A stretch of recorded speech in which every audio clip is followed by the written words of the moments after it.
Esprit Libre, la grande émission de débat du Figaro et du Figaro Magazine. Un jeudi par mois, nous recevons deux invités exceptionnels pour approfondir un débat de société. Et cette semaine, nous avons le plaisir, l'honneur même de recevoir deux esprits libres d'exception.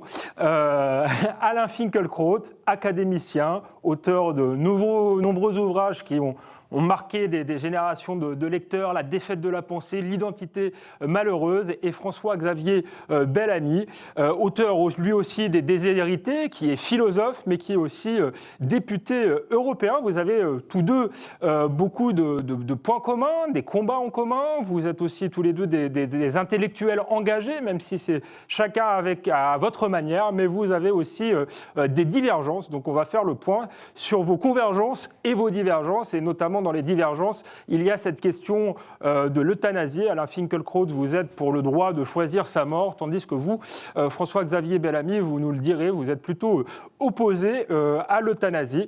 On en parle tout de suite de ce sujet de société brûlant.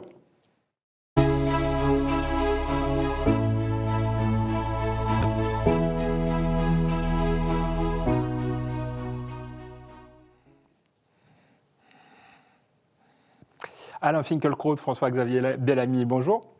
Bonjour. Ravi, je le répète, de vous recevoir. Alors, je rassure Alain Finkielkraut, nous n'entrerons pas tout de suite dans le sujet qui fâche la question de l'euthanasie. On va commencer par vos points communs, et notamment la question de l'école et de l'éducation.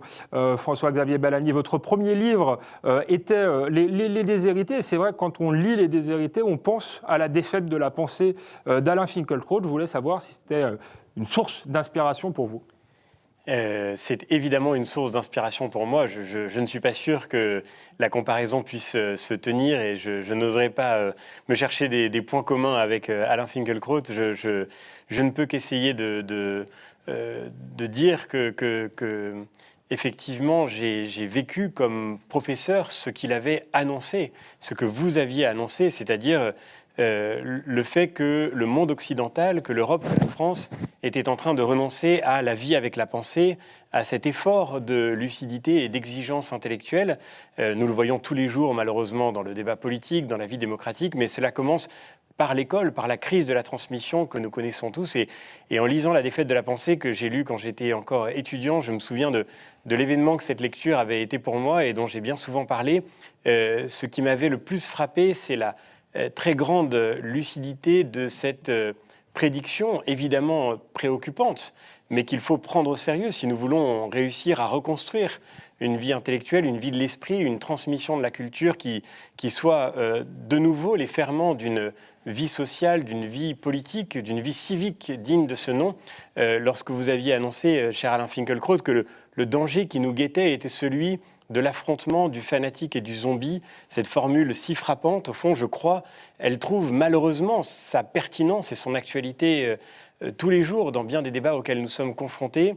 Et j'ai vécu moi-même comme professeur ce risque-là, en pensant bien souvent à vous et à ce travail que vous aviez fait, non seulement pour nous alerter, mais aussi pour nous réveiller à la nécessaire admiration, à l'émerveillement que devrait continuer de faire vivre en nous l'héritage dont nous avons besoin pour pouvoir retrouver notre avenir. Alain Finkielkraut, le livre de François-Xavier Bellamy sonne un peu comme une réponse au livre de Pierre Bourdieu, Les Héritiers. Est-ce que l'un de vos combats, justement, c'est pas de réhabiliter la notion d'héritage, et est-ce qu'elle est essentielle à l'école ? En tout cas, le livre de Bourdieu et Passeron, Les Héritiers, a eu un retentissement énorme et une influence qui se fait sentir encore sur l'institution scolaire à travers les réformes qui sont menées sans trêve, sans relâche depuis bientôt 50 ans. Le livre de Bourdieu et Passeron a été publié en 1964. Et ce titre était terrible. Pourquoi ? Parce que la République avait imaginé de répondre à la cooptation par la sélection. C'était déjà l'intention de Jules Ferry, exprimée notamment par le grand philosophe de la République qui était Charles Renouvier. Les bourgeois peu amis de l'égalité veulent que ce soit leur progéniture qui ait les meilleures places. On va y mettre fin grâce à l'école et notamment par le biais de la sélection. Or, que nous dit Bourdieu ? Il nous dit que le mérite dont se targue la République, l'école républicaine, est un leurre et le faux-nez de l'inégalité sociale. C'est-à-dire qu'il nous explique que l'opposition entre mérite et héritage, en fait, permet, au bout du compte, de renforcer la légitimité des inégalités sociales. Précisément, elles deviennent les inégalités scolaires. Autrement dit, voilà, le mérite est un leurre. L'école républicaine, c'est une fabrique d'héritiers. C'est-à-dire, ce sont les mieux lotis, les bien dotés qui réussissent.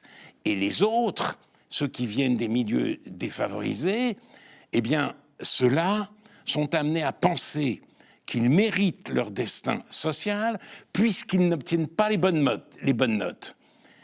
Et Bourdieu a traumatisé l'institution. Donc on s'est dit qu'il fallait répondre à cette critique, et comment ? Bien justement, en bannissant, au moins dans l'enseignement secondaire, la sélection. La sélection est devenue un mot interdit. J'avais reçu, moi je me souviens, un ministre de l'Éducation nationale, à Réplique, mon émission de radio, il est au demeurant philosophe, et il était venu avec ses équipes, ses attachés de communication, je ne sais pas, et il avait parlé, et il s'était inquiété lui-même. Il a demandé, est-ce que j'ai prononcé le mot sélection ? Est-ce que j'ai prononcé le mot sélection ? Et autour de nous, on l'a rassuré, non, il n'a pas prononcé ce gros mot, ce mot interdit. Mais quel est le résultat de cette politique ? Eh bien, c'est qu'on accueille les élèves plus faibles dans les classes plus avancées, et ensuite on révise les exigences à la baisse pour ne pas les laisser, ces élèves plus faibles, sur le bord du chemin. Résultat, le niveau s'effondre. Et au bout du compte, ceux qui réussissent à s'en tirer sont effectivement ceux qui vivent dans un milieu bourgeois, qui peuvent aller dans des lycées privés, ou dans des lycées d'excellence, ou bien qui peuvent bénéficier du soutien scolaire. Donc, si vous voulez, c'est une véritable catastrophe engendrée, en quelque sorte, par ce livre. Et ce livre, d'ailleurs, faisait comme si les héritiers eux-mêmes, ça est extraordinaire, c'est-à-dire ceux qui naissaient parmi la bourgeoisie, ne foutaient rien. Ils avaient besoin de rien foutre, parce qu'ils avaient vécu dans cette espèce d'ambiance culturelle qui faisait qu'ils pouvaient obtenir leur diplôme. Ce qui est déjà complètement faux. C'est-à-dire que quelle que soit votre famille, si vous voulez entrer à l'école normale supérieure ou à l'école polytechnique, il faut vraiment travailler nuit et jour. Donc ça, c'est une autre absurdité. Mais, si vous voulez, les choses se sont encore aggravées parce qu'on en est venu petit à petit à remettre en cause l'héritage lui-même. C'est-à-dire, ils bénéficient, les héritiers, de la culture générale. Ils ont donc un avantage sur les autres. Si vous voulez, c'est comme si c'était un délit d'initié. Mais que vaut cette culture, au bout du compte ? Que vaut cette culture ? Dans les héritiers, Bourdieu ne s'interroge pas. Il parle même de la bonne volonté culturelle de la petite bourgeoisie. Dans La Reproduction, publiée quelques années plus tard, toujours avec Passeron, il parle d'arbitraire culturel. Cette culture générale n'est qu'un arbitraire culturel. C'est le nom que se donne la culture dominante. Et ça a empiré, ça s'est radicalisé avec le wokisme. Parce que qu'est-ce que c'est que cette culture dominante, cette culture des dominants, sinon une culture elle-même répressive et discriminatoire, qu'il ne s'agit plus aujourd'hui d'apprendre et de transmettre, mais de mettre en examen et de déconstruire. Et le malheur de notre temps, le désastre dans lequel nous sommes plongés, c'est précisément cette grande répudiation de l'héritage par un présent arrogant qui pense qu'il a trouvé le secret, la solution du problème humain dans la chasse à toutes les formes d'exclusion et de discrimination. Et c'est un spectacle très pénible à voir. François-Xavier Bellamy, vous avez travaillé jour et nuit pour rentrer à l'école normale supérieure. Vous êtes philosophe, écrivain, et pourtant vous avez choisi de basculer, de changer de vie et de faire aussi de la politique. Pourquoi ce choix et comment est-ce que la pensée finalement est compatible avec l'action politique? Comment est-ce qu'on conjugue les deux? Peut-être un mot pour dire effectivement à quel point je partage bien sûr le diagnostic que vient de proposer Alain Finkielkraut. Je crois que Pierre Bourdieu a produit l'école qu'il dénonçait. Il a engendré la pire des injustices, celle que nous vivons aujourd'hui, qui est l'injustice scolaire.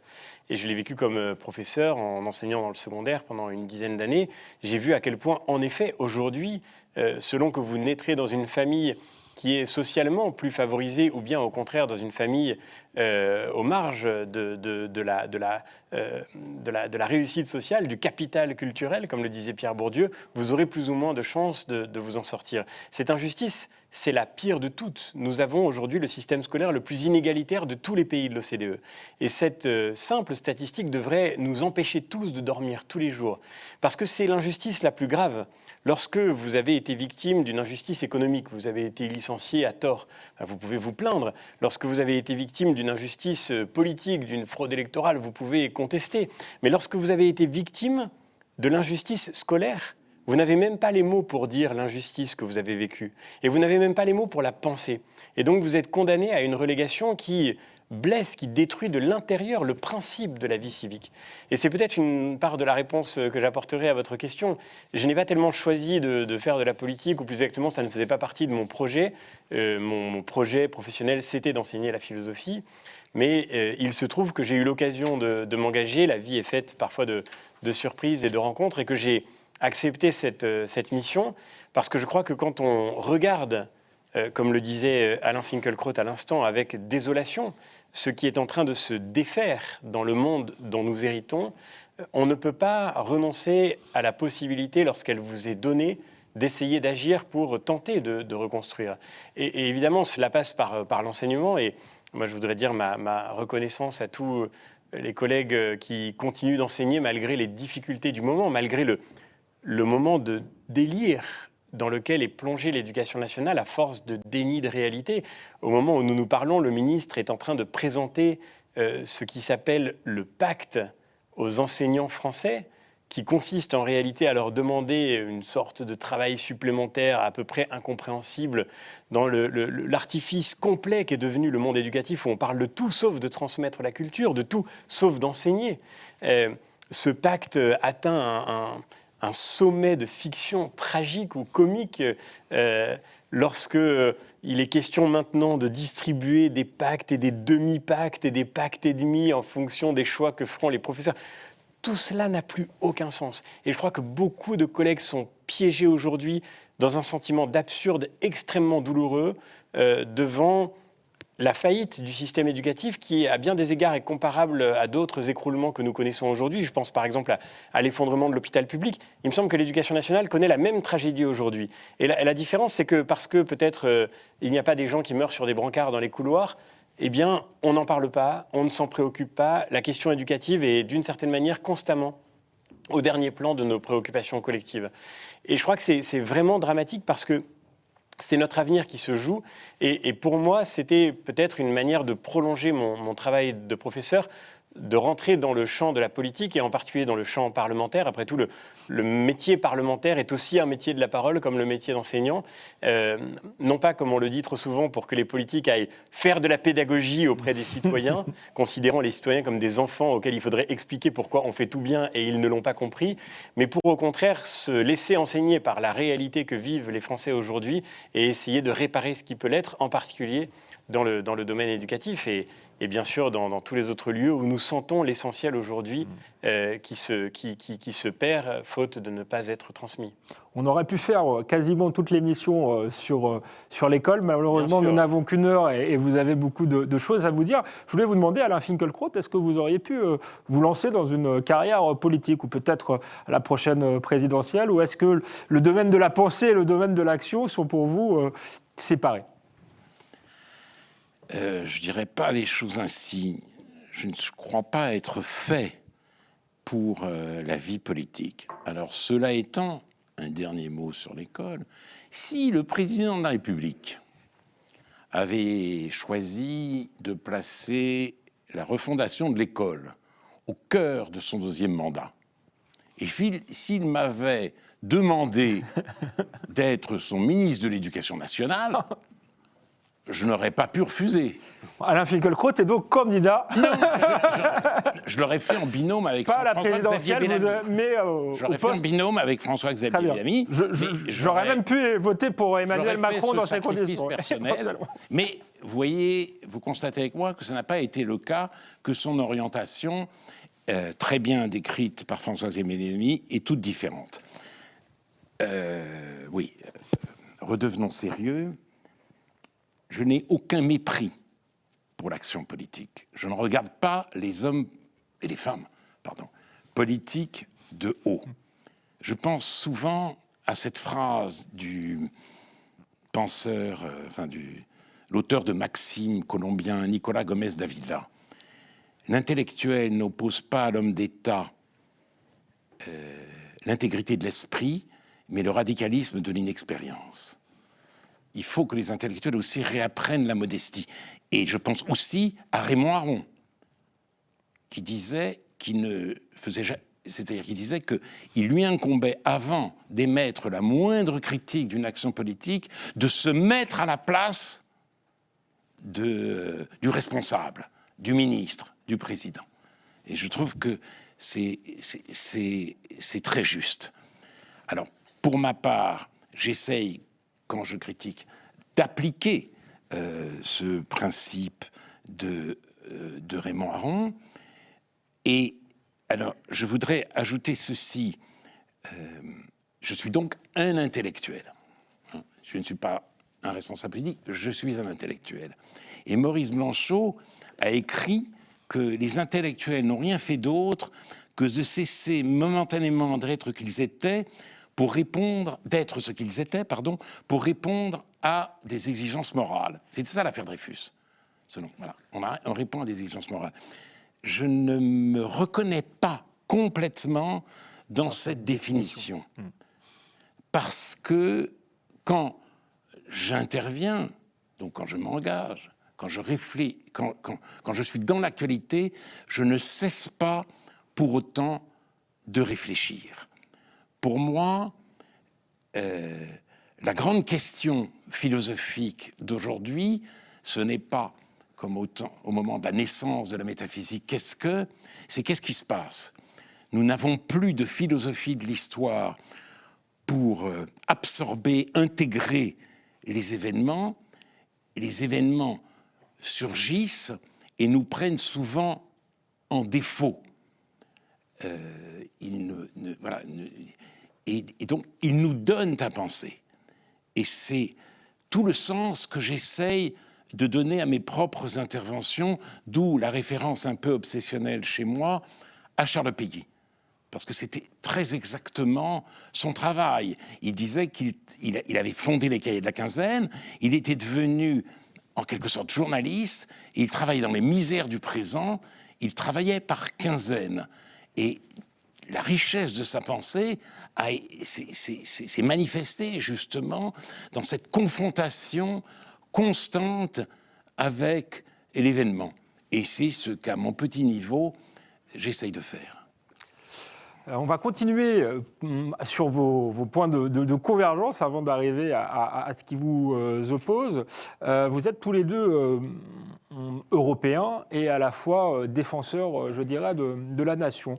François-Xavier Bellamy, vous avez décidé d'être député européen, donc, et je me demandais si l'Union européenne, finalement, était compatible avec la nation. La question est un peu provocatrice, mais on peut se demander est-ce que c'est une machine pour construire l'Europe des nations, l'Union européenne, ou est-ce que c'est au contraire une machine à déconstruire les États-nations et à passer à quelque chose, à un système post-national et peut-être parfois même post-démocratique? Je voulais votre point de vue là-dessus, et est-ce que votre point de vue a évolué depuis que vous êtes à l'intérieur de la machine, justement?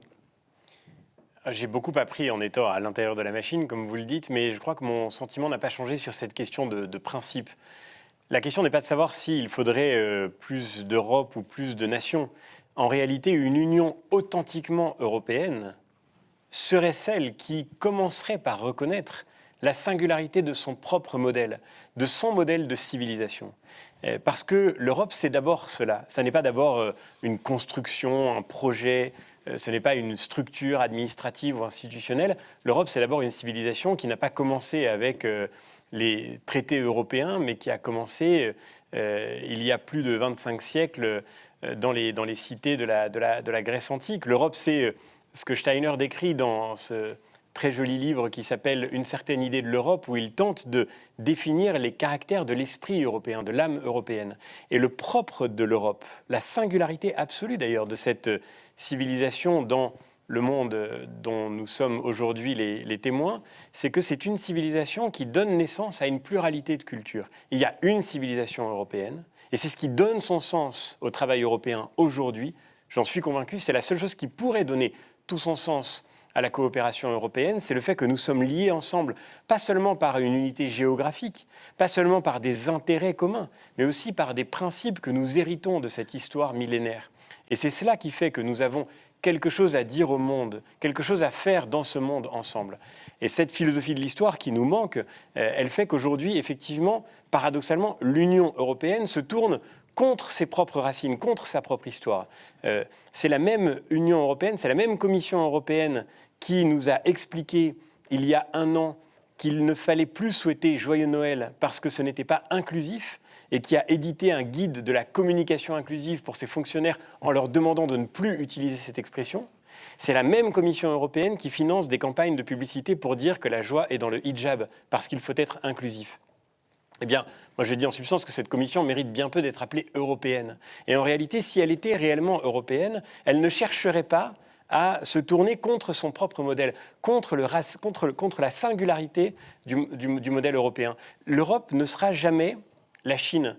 Nous ne sommes pas un grand tout uniformisateur. L'Europe ne sera jamais les États-Unis d'Europe, qui sont, ne serait-ce que cet exemple-là, qui sont liés par une langue commune, par précisément une civilisation et une culture commune. Nous avons une civilisation en commun et une diversité de cultures. Et pour travailler tous les jours au Parlement européen, je peux témoigner de ce que, de manière très belle d'ailleurs, la machine européenne n'arrive pas à écraser cette diversité-là. Et que, aussi bien dans les petites choses du quotidien que dans les débats qui parfois nous opposent, nous voyons partout réapparaître ces singularités culturelles qui font qu'à travers ce que nous avons en commun, réapparaît la fécondité de cette civilisation dans la pluralité, la catégorie de la pluralité à laquelle Arendt a rattaché l'expérience politique proprement européenne, la pluralité à laquelle l'Europe a donné naissance. Et c'est cela qui, je crois, manque aujourd'hui à la conscience européenne, y compris d'ailleurs lorsqu'on explique que pour avoir plus de nations, il faudrait détruire l'Europe ou sortir de l'Europe, comme si cela avait un sens.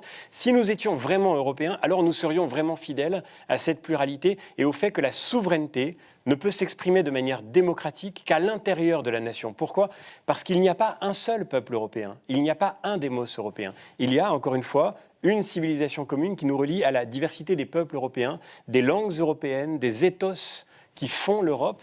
et qui doivent être aujourd'hui le cœur de cette alliance de démocratie que l'Europe devrait redevenir pour pouvoir faire valoir ce modèle et cette civilisation qui a tellement à dire au monde de demain. Dans la mondialisation telle que nous la recevons, dans les défis technologiques inouïs, dans la rivalité des modèles gigantesques auxquels nous devons faire face, eh bien, il faut que l'Europe soit à la hauteur de sa mission historique. Et elle a quelque chose à dire au monde de ce qu'est l'homme, de ce qu'est la dignité humaine. Elle a quelque chose à dire au monde de ce qu'est la démocratie, de ce qu'est le sens de l'universalité de la loi. Elle a quelque chose à dire au monde, en substance, de ce triple héritage d'Athènes, de Rome et de Jérusalem, qui est, je crois, d'une très grande actualité et qui constitue sa mission historique dans le moment que nous vivons.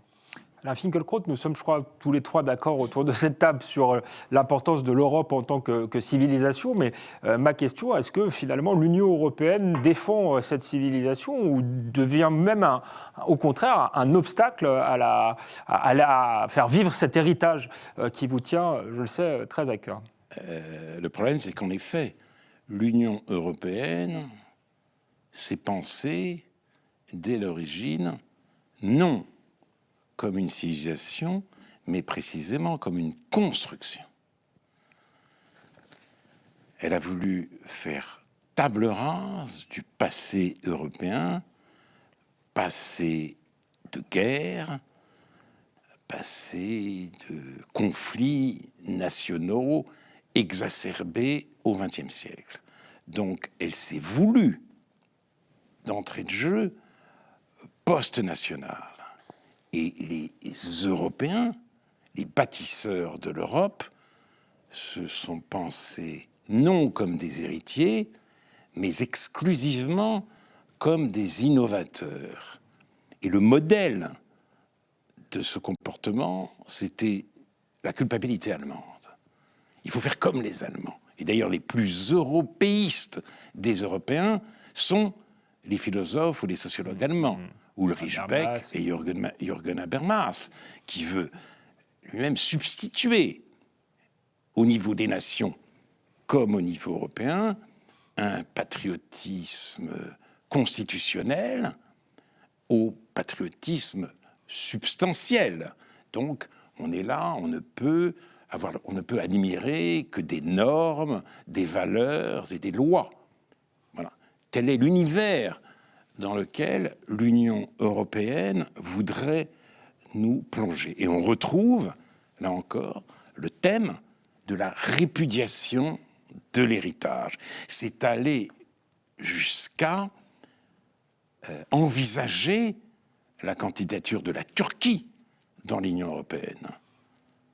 Penser, pour croire que la Turquie fait partie de l'Europe, il faut que l'Europe elle-même ne fasse plus partie de l'Europe. Et c'est ce qui se passe. Alors, bien sûr, cela a échoué, du fait d'ailleurs d'une grande obstination turque, à rappeler que c'est une autre civilisation qui est là-bas à l'œuvre. Les négociations d'adhésion sont toujours en cours. Voilà, les négociations d'adhésion malgré cela sont en cours. Et les exemples cités par François-Xavier Bellamy sont déprimants. Alors, il se passe quand même des choses aujourd'hui, notamment la guerre en Ukraine. Les Ukrainiens revendiquent d'un seul tenant leur identité nationale et leur ancrage européen. Et les Européens qui soutiennent l'Ukraine sont bien obligés d'en tenir compte. Alors peut-être que on pourrait souhaiter que ce soit pour l'Europe elle-même l'orée d'une prise de conscience, car rien n'est plus important aujourd'hui pour l'Europe que de se ressaisir de sa propre civilisation et de s'inscrire dans la continuité d'une très longue et d'une très longue histoire. Venons-en aux choses qui fâchent désormais.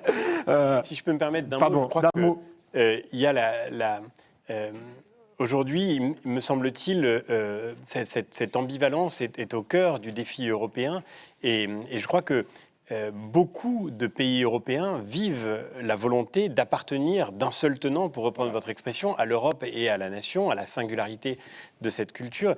c'est ce que disait très bien un texte extraordinaire que je vous ai souvent entendu citer d'un auteur auquel je vous sais très attaché, qui s'intitule « L'Occident kidnappé », un texte de Milan Kundera, qui dit à quel point, au fond, aujourd'hui, c'est nous d'abord. Et je crois que ce n'est pas d'abord l'Union européenne, mais c'est peut-être nous d'abord, Européens de l'Ouest, et singulièrement Français peut-être, qui avons été coupables de vouloir séparer l'Europe de ses racines.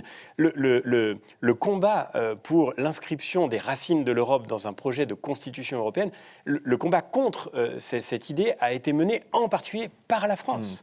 Et d'ailleurs, je dois le dire, à mon grand regret, par la droite française. Par Jacques Chirac et Lionel Jospin. Exactement. C'était sur la même longueur d'onde. Et je crois que c'est il faut reconnaître aujourd'hui que peut-être le problème est d'abord, encore une fois, dans notre propre crise intérieure, plus que dans les institutions que nous avons décrites elles-mêmes, quelles que soient leurs erreurs par ailleurs.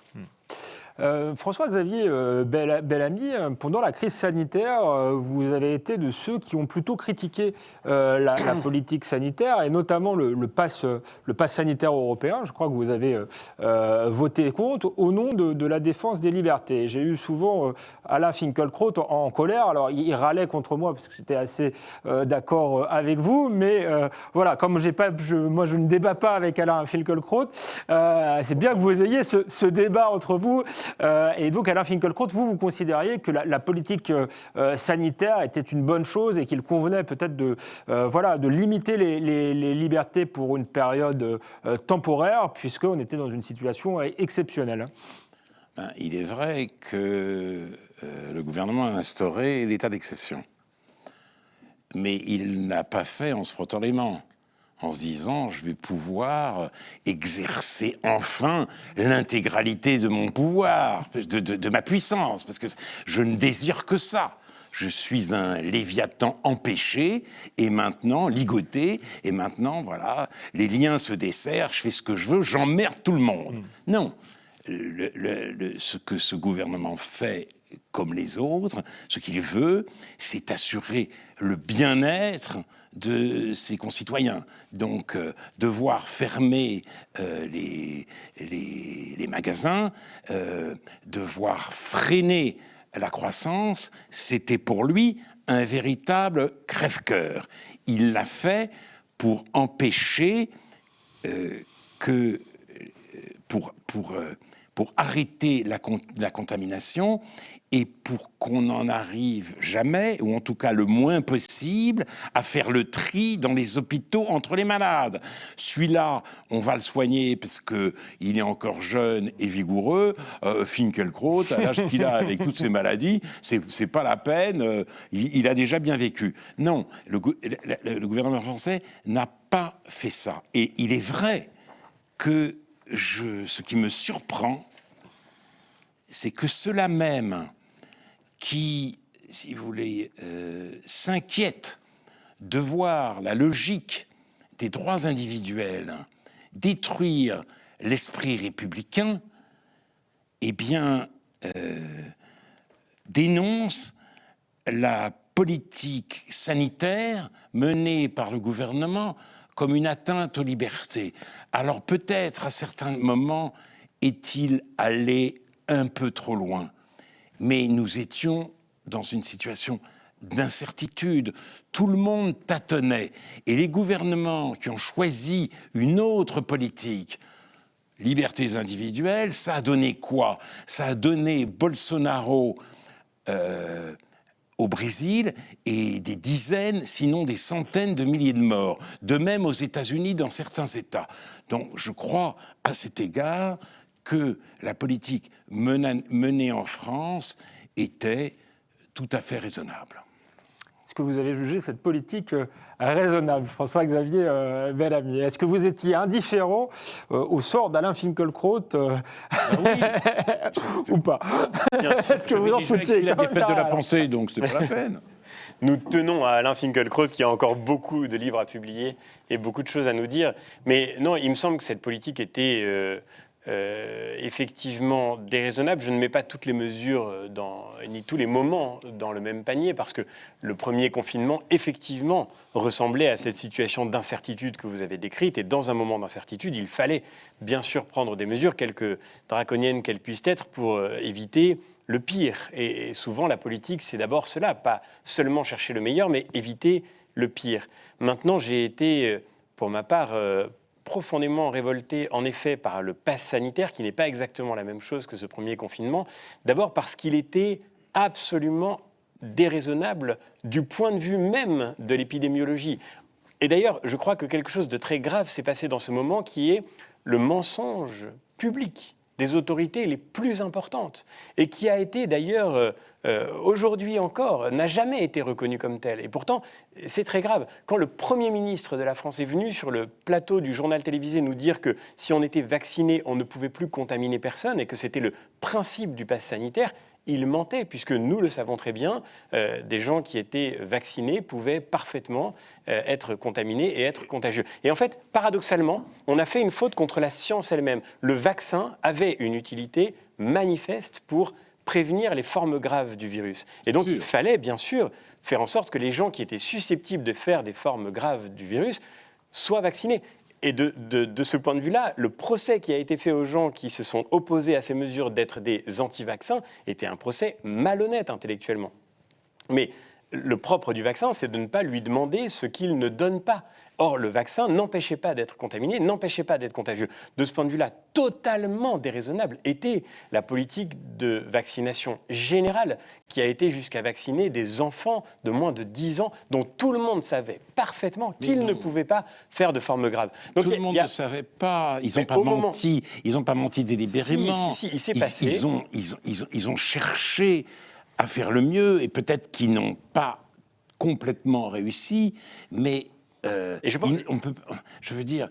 ne peut pas se servir du savoir acquis depuis lors pour condamner leurs intentions. Mais le savoir était déjà à ce moment-là disponible, et ne serait-ce que le savoir de qui faisait des formes graves, parce qu'on s'en est rendu compte tout de suite pour le coup. Et je crois, pour terminer, que dans l'équilibre général des décisions politiques, qui imposent parfois des discernements difficiles, un élément central consiste à ne pas renoncer malgré tout à des principes essentiels. Le confinement a été supporté par tous les Français. Et de ce point de vue-là, il y avait ici une expérience justement de la communauté civique qui affronte ensemble un danger. Lorsque nous sommes rentrés dans la logique du pass sanitaire, et on l'a vu jusque dans les déclarations du président de la République qui disait qu'il voulait emmerder les non-vaccinés, je crois que là, on est sorti très très loin d'une politique sanitaire. On était en réalité complètement tombé dans une logique du bouc émissaire qui n'avait rien à voir avec une véritable tentative de prévention. Je termine en disant qu'il y a là quelque chose comme un précédent, pour moi, absolument terrible. Un précédent qui venait rompre avec ce que le président de la République lui-même avait promis en disant 3 mois plus tôt, avant le pass sanitaire, que jamais le vaccin ne serait un moyen de discriminer les gens. Et c'était d'ailleurs ce que préconisait aussi l'Organisation mondiale de la santé. Je ne cite pas des sources occultes ou des obsédés anti-vax. Vous n'êtes pas un complotiste, François-Xavier. Elles-mêmes et les sources publiques les plus importantes reconnaissaient la nécessité de ce principe fondamental. Nous sommes rentrés dans une logique qui, encore une fois, sans aucune espèce de justification épidémiologique, parce que le vaccin n'empêchait pas d'être contagieux.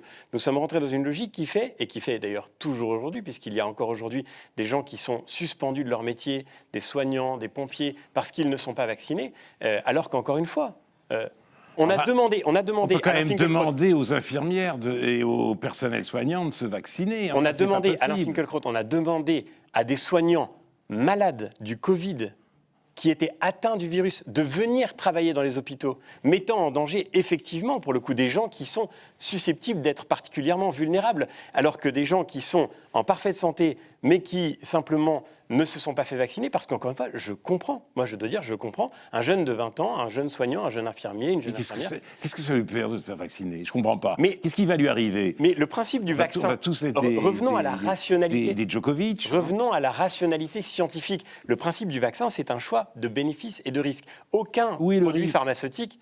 aucun produit pharmaceutique n'est dépourvu de risque. Le moindre médicament, le moindre cachet de Doliprane que vous avalez est suivi d'une notice d'effet indésirable potentiel. C'est quand même complètement fascinant. C'est fascinant que sur ce sujet, on ait perdu la raison au point de faire comme s'il pouvait y avoir un produit médical qui n'ait absolument aucun effet secondaire possible. Alain Finkielkraut, vous répond en un mot, vous avez perdu la raison, Alain Finkielkraut. Le pharmacone oui, mais Devecchio, il a un large sourire quand il vous écoute, donc je suis à 1 contre 2. J'accepte d'avoir perdu la raison. Je me suis vacciné 4 fois et franchement, j'ai pas eu peur des effets secondaires. Je me suis pas posé de questions. Et je pense franchement que il y a les raisons des personnels soignants de ne pas se faire vacciner alors qu'on travaille soi-même dans un hôpital. Me semble incompréhensible. On ne vous mettra pas d'accord là-dessus. Je voudrais quand même qu'on parle effectivement de la Convention citoyenne sur la fin de vie qui rend ses conclusions fin mars et qui va sans doute ouvrir la porte à ce que certains appellent le droit de mourir dans la dignité, ce que d'autres appellent l'euthanasie. Je voulais savoir ce que cela vous inspirait respectivement. Alain Finkielkraut, peut-être pour commencer. Écoutez, je n'aime pas l'idée de mourir dans la dignité. Je n'aime pas ce mot-là.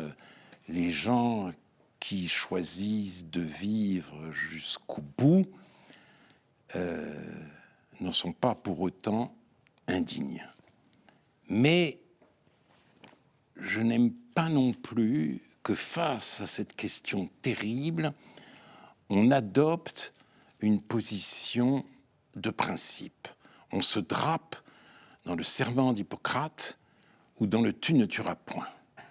C'est le pape, notre grand pape, qui dit « tuer n'est pas humain, laissons cela aux animaux ». Je me demande si je pourrais donner cette phrase en sujet de dissertation à mes élèves si j'en avais encore. Mais passons. Alors, je prends un exemple. Une personne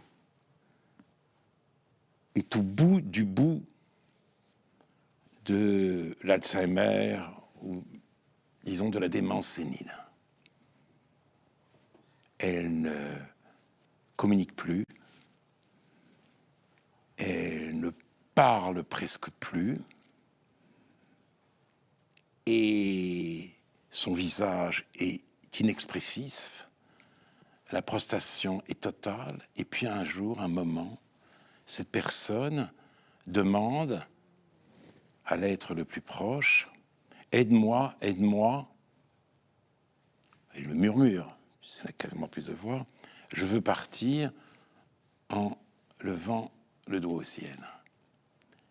Alors pour moi, la morale, ce n'est pas le souci de la morale, c'est le souci d'autrui. Et je fais quoi face à une demande pareille? Je me réfugie dans le 6e commandement. C'est le 6e, hein? Tu ne tueras point. Je crois.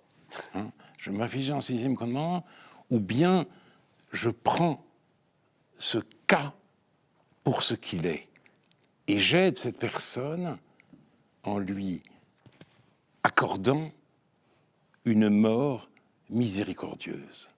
Effectivement, je choisis la seconde solution parce que la médecine peut tout réparer aujourd'hui. Le corps est devenu un appareil. Ce qu'elle ne répare pas, c'est le cerveau. Et le résultat, comme l'a écrit Anne-Laure Bock, une neurologue, c'est qu'elle fabrique des handicapés. De plus en plus de nonagénaires déments. Voilà. Eh bien, moi, je crois qu'il faut se mettre à l'écoute de leurs demandes. En tout cas, c'est la conception que je me fais de la morale. François-Xavier Bellamy, quelle est votre position sur cette question et est-ce que c'est une position de principe dictée par exemple par des convictions religieuses comme le tu ne tueras point ou des convictions tout simplement philosophiques? D'abord, je crois que la première chose à dire, c'est que cette question, évidemment, appelle autre chose que des réponses de principe qui ferait l'économie de l'incroyable difficulté des situations vécues et de l'incroyable difficulté créée, Alain Finkielkraut le disait, par l'état de la médecine aujourd'hui. Et je pense qu'il faut absolument résister d'abord à la première tentation, qui est celle d'une forme d'acharnement technique sur la vie, une première volonté de maîtrise qui consisterait à prolonger la vie par tous les moyens possibles. Aujourd'hui, nous voyons bien que la médecine, par la force des choses, crée des situations inédites. Et ces situations nous obligent à considérer le clair-obscur de ces moments de l'existence où rien ne peut relever de la facilité d'une évidence. Une fois qu'on a dit cela, je pense que la question qui se pose, la grande question, celle que posait Alain Finkielkraut, et c'est une question qui peut engager nos convictions religieuses, mais que politiquement nous devons traiter par le travail de la raison et par le souci humain du bien d'autrui, il me semble que la grande question est que devons-nous faire lorsque s'exprime auprès de nous, comme personne, mais surtout, puisque nous parlons ici d'une réforme législative comme société, la demande de la mort. Lorsque quelqu'un me dit « je n'en peux plus, je veux mourir », il y a bien sûr le sujet de ces fins de vie incroyablement difficiles, mais cette demande, elle n'appartient pas qu'à la fin de vie. Je passe beaucoup de temps en Belgique pour mon travail parlementaire. La Belgique a légalisé l'euthanasie, et l'euthanasie, elle est une réponse en Belgique à toutes les souffrances qui s'expriment avec la même intensité de désespoir, aussi bien dans la fin de vie que dans des maladies incurables, aussi bien dans les souffrances physiques que dans les souffrances psychologiques. Ce sont par exemple des personnes atteintes de dépression, y compris des personnes jeunes, qui peuvent ressentir l'impression d'être arrivés au bout de la souffrance et de ne pas voir d'échappatoire. Et la question qui nous est posée, c'est quelle réponse devons-nous faire ? Moi, il me semble, et je partage ce sentiment avec... D'abord, vous me demandiez d'où vient ma réponse. Elle vient d'abord d'une expérience personnelle. Je crois que sur cette question-là, nous sommes très nombreux à avoir vécu des moments de l'existence où nous avons fait face à cette question de manière extrêmement concrète. Ma réponse vient d'une expérience de cette nature, mais aussi de l'expérience que j'ai partagée avec beaucoup de soignants, de médecins, qui parlent de cette question de la demande de la mort. Quand quelqu'un demande de mourir, il y a deux manières de répondre. La première qui consiste à dire eh bien, je vais t'y aider, et je comprends très bien la réponse que fait Alain Finkielkraut. Évidemment, je ne la juge pas, je crois qu'elle doit être entendue, mais il me semble qu'une autre réponse consiste à se dire qu'est-ce que nous avons manqué pour qu'un humain puisse, tout près de nous, en arriver à une telle demande. Si un ami me demande « je suis au fond du désespoir, je veux mourir », je crois que mon devoir, et je le dis parce que cela relève effectivement du devoir, je crois que mon devoir n'est pas de lui dire « eh bien, si tu veux mourir, je vais t'aider ». Je crois que mon devoir, c'est d'abord de me poser la question « qu'est-ce que j'ai manqué pour que cet ami en arrive à vouloir mourir ?» Et ça, c'est pour le coup le miracle de la médecine aujourd'hui. Et c'est aussi peut-être ce qui nous guette d'abandon à travers cette question.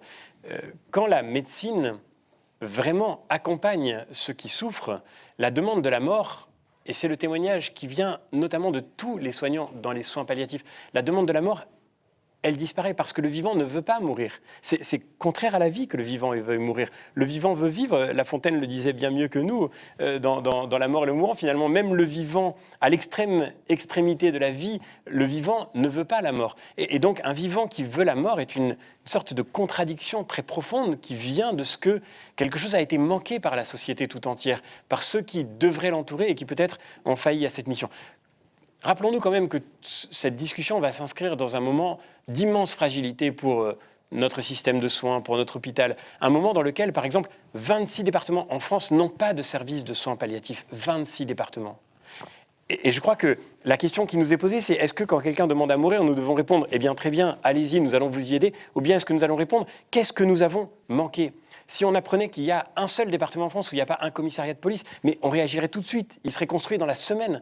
Comment se fait-il qu'il y ait 26 départements où on meurt mal en France, où on laisse les gens mourir effectivement dans la souffrance? Et d'une certaine manière, c'est nous qui sommes indignes. C'est la société qui est frappée d'indignité de ce qu'elle abandonne. Alain Finkielkraut, vous parlez du cas douloureuse. précis de ceux qui sont dans le contexte de la maladie d'Alzheimer. Je ne suis pas sûr que les soins palliatifs peuvent faire quelque chose, mais je vais le laisser répondre parce que je vois que il est vrai que je ne serai jamais... Je ne suis pas favorable à l'euthanasie d'ailleurs, mais plutôt au suicide assisté. Bon, c'est une différence quand même importante, et certainement pas dans les cas de désespoir. Si un ami désespéré me disait « si tu peux m'aider à mourir », je ne saurais pas, d'une part, et d'autre part, évidemment, je refuserais. Et je me demanderais, comme François Xavier, qu'est-ce que j'ai manqué pour qu'il en soit arrivé là. Ce n'est pas au désespoir que je pense. C'est toujours, en effet, à ces diagnostics que la médecine porte. Vous voyez, tout d'un coup, vous ne vous sentez pas bien, vous avez des oublis, vous perdez vos clés, alors vous allez faire un examen, et puis le diagnostic tombe. Et le médecin vous annonce que vous vous dirigez vers l'hébétude, vers la détérioration mentale, totale et définitive. Alors il vous dira, vous pouvez faire des exercices. Ah oui, vous pouvez faire des exercices, vous pouvez votre mémoire, etc. Mais tout ça est complètement ridicule. Et moi, je pense à ce grand écrivain belge, Hugo Claus. On lui avait annoncé ça, et il a attendu quelque temps. Et puis, quand il a vu que son état se détériorait gravement, il est allé en Belgique, justement, dans un de ces établissements. Il a sablé le champagne avec son épouse et il a choisi de mourir. Et je pense que la moindre des choses était, en l'occurrence, de l'y aider. Quand la médecine ne peut rien faire pour vous, alors c'est quoi le serment d'Hippocrate? Elle peut au moins vous assurer une bonne mort. Alors je suis un peu obsédé par cette question des maladies neurodégénératives. L'âge venant, j'y pense. C'est vrai, mais je voudrais, si quelque chose comme ça m'arrivait, ne pas être obligé d'aller en Suisse. Alors on me dit aussi, mais ça devrait pouvoir se faire sans légiférer. Mais si ça se fait sans légiférer, il va y avoir du favoritisme. Il y a les gens qui pourront en bénéficier parce qu'ils ont les bonnes connaissances, etc., pas les autres. Donc je pense qu'en effet, une certaine forme de législation est indispensable. Merci Alain Finkielkraut, merci François-Xavier Bellamy. Oui, c'est trop court, c'est de votre faute, vous n'avez pas voulu aborder ce sujet au début, mais on aura d'autres occasions de vous inviter pour en parler, François-Xavier Bellamy également, parce que c'est effectivement un sujet majeur. Merci encore d'avoir été avec nous et on se retrouve le mois prochain pour un nouveau numéro d'Esprit Libre.